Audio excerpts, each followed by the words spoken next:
ಸ್ನೇಹಿತರೆ ನೋಡಿ, ನಿನ್ನೆ ಸಂಜೆಯಿಂದಲೇ ಗೃಹಲಕ್ಷ್ಮಿಯ 22ನೇ ಕಂತಿನ ಹಣ 2,000 ರೂಪಾಯಿ ಬಿಡುಗಡೆ ಆಗಿದೆ ಅಂತ ಮಾಹಿತಿ ಬರ್ತಾ ಇದೆ. ಇದು ನಿಜನಾ? ಖಚಿತ ಮಾಹಿತಿನ? ನಮಸ್ಕಾರ ಸ್ನೇಹಿತರೆ, ದಸರಾ ಹಬ್ಬ ಶುರುವಾಗಿದೆ. ಆದರೆ ಗೃಹಲಕ್ಷ್ಮಿಯ 22ನೇ ಕಂತಿನ ಹಣ ಬಿಡುಗಡೆ ಆಗಿದೆಯಾ ಇಲ್ವಾ ನೋಡಿ ಸ್ನೇಹಿತರೆ. ಕೆಲವು ಕಡೆ ಹೇಳ್ತಾ ಇದ್ದಾರೆ ಗೃಹಲಕ್ಷ್ಮಿಯ 22ನೇ ಕಂತಿನ ಹಣ 2,000 ರೂಪಾಯಿ ನಿನ್ನೆ ಸಂಜೆಯಿಂದ ಬಿಡುಗಡೆ ಆಗಿದೆ ಅಂತ. ಸ್ನೇಹಿತರೆ ನೋಡಿ, ಒಂದು ಕಡೆ ದಸರಾ ಹಬ್ಬ ಬೇರೆ ಶುರುವಾಗಿದೆ, ಸರ್ಕಾರ ಜಾತಿ ಗಣತಿ ಬೇರೆ ಮಾಡ್ತಾ ಇದೆ. ಖಂಡಿತವಾಗ್ಲೂ BPL ಕಾರ್ಡು 10ರಿಂದ 12 ಲಕ್ಷ ಜನ ಕ್ಯಾನ್ಸಲ್ ಮಾಡ್ತಾ ಇದೆ.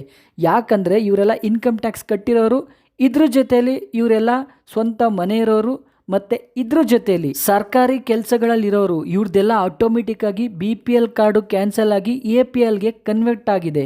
ಕಾಂಗ್ರೆಸ್ ಸರ್ಕಾರ ಗೆದ್ದು 2 ವರ್ಷ ಆಗೋಯ್ತು. ಆಗಲೇ 21 ಕಂತಿನ ಹಣ ಎಲ್ಲ ಗೃಹಲಕ್ಷ್ಮಿಯರಿಗೂ ಕೊಟ್ಟಿದ್ದಾರೆ. ಸ್ನೇಹಿತರೆ ನೋಡಿ, ಸಚಿವೆ ಲಕ್ಷ್ಮೀ ಹೆಬ್ಬಾಳ್ಕರ್ ಮೇಡಮೇ ಹೇಳಿಕೆ ನೀಡಿದ್ರು, ನಾವಾಗಲೇ 3 ದಿವಸದ ಹಿಂದೆನೇ ಗೃಹಲಕ್ಷ್ಮಿಯ 22ನೇ ಕಂತಿನ ಹಣ ರಿಲೀಸ್ ಮಾಡಿದ್ದೀವಿ ಅಂತ. ಖಂಡಿತವಾಗ್ಲೂ ರಿಲೀಸ್ ಮಾಡಿದ್ದಾರೆ ಅಂತ ಮಾಹಿತಿ ಬರ್ತಾ ಇದೆ. ಆದರೆ ಕೆಲವು ಮಹಿಳೆಯರಿಗಷ್ಟೇ ರಿಲೀಸ್ ಮಾಡಿರೋ ಮಾಹಿತಿ ಬರ್ತಾ ಇದೆ. ಆದರೆ ಮಿಕ್ಕಿದವ್ರಿಗೆ ಇಲ್ಲಿ ತನಕ ಯಾಕೆ ಬಂದಿಲ್ಲ?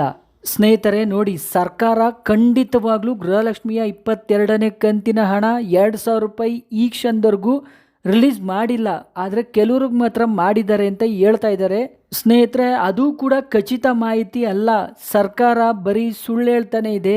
ಈ ಕ್ಷಣದವರೆಗೂ ಗೃಹಲಕ್ಷ್ಮಿಯ ಹಣ ರಿಲೀಸ್ ಮಾಡಿಲ್ಲ. ಇದು ಅಧಿಕೃತ ಮಾಹಿತಿ. ಸೆಪ್ಟೆಂಬರ್ ತಿಂಗಳು ಕಳೆದ್ರೆ ಗೃಹಲಕ್ಷ್ಮಿಯರಿಗೆ ಒಟ್ಟು 10,000 ರೂಪಾಯಿ ಕೊಡಬೇಕಾಗುತ್ತೆ. ಸಚಿವೆಯಾದ ಲಕ್ಷ್ಮೀ ಹೆಬ್ಬಾಳ್ಕರ್ ಮೇಡಮ್ ಹೇಳಿದ್ದಾರೆ, ನಾವು ಬರೀ ಗೃಹಲಕ್ಷ್ಮಿಯರಿಗೆ 2 ತಿಂಗಳ ಕಂತಿನ ಹಣ ಮಾತ್ರ ಕೊಡಬೇಕು ಅಂತ.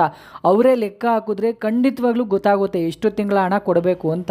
ಸ್ನೇಹಿತರೆ ನೋಡಿ, ಎಷ್ಟೋ ಜನ ಗೃಹಲಕ್ಷ್ಮಿಯರು 2,000 ರೂಪಾಯಿ ದುಡ್ಡು ಬರುತ್ತೆ ಅಂತ ಡಿಪೆಂಡ್ ಆಗಿರ್ತಾರೆ. ದಯವಿಟ್ಟು ಎಲ್ಲ ಗೃಹಲಕ್ಷ್ಮಿಯರಿಗೆ ನಾವು ನಮ್ಮ TV2 ನ್ಯೂಸ್ ಕಡೆಯಿಂದ ಏನು ಹೇಳ್ತೀವಿ ಅಂದರೆ, ಸರ್ಕಾರಕ್ಕೆ ನಾವು ಕೇಳ್ಕೊತಾ ಇರೋದು ಏನಪ್ಪ ಅಂದರೆ, ದಯವಿಟ್ಟು ಆದಷ್ಟು ಬೇಗ 2,000 ರೂಪಾಯಿನ ಎಲ್ಲ ಗೃಹಲಕ್ಷ್ಮಿಯರ ಖಾತೆಗೆ ರಿಲೀಸ್ ಮಾಡಿ ಅಂತ ನಾವು ಕೇಳ್ಕೊತಾ ಇದ್ದೀವಿ. ಸ್ನೇಹಿತರೆ, ಇದೇ ಥರ ಇನ್ನೂ ಹೆಚ್ಚಿನ ಮಾಹಿತಿಗಾಗಿ TV2 ನ್ಯೂಸ್ ಚಾನಲನ್ನು ಸಬ್ಸ್ಕ್ರೈಬ್ ಮಾಡಿಕೊಳ್ಳಿ. TV2 ನ್ಯೂಸ್ ನಿತ್ಯ ನಿರಂತರ ನಿಮ್ಮೊಂದಿಗಿರುತ್ತದೆ.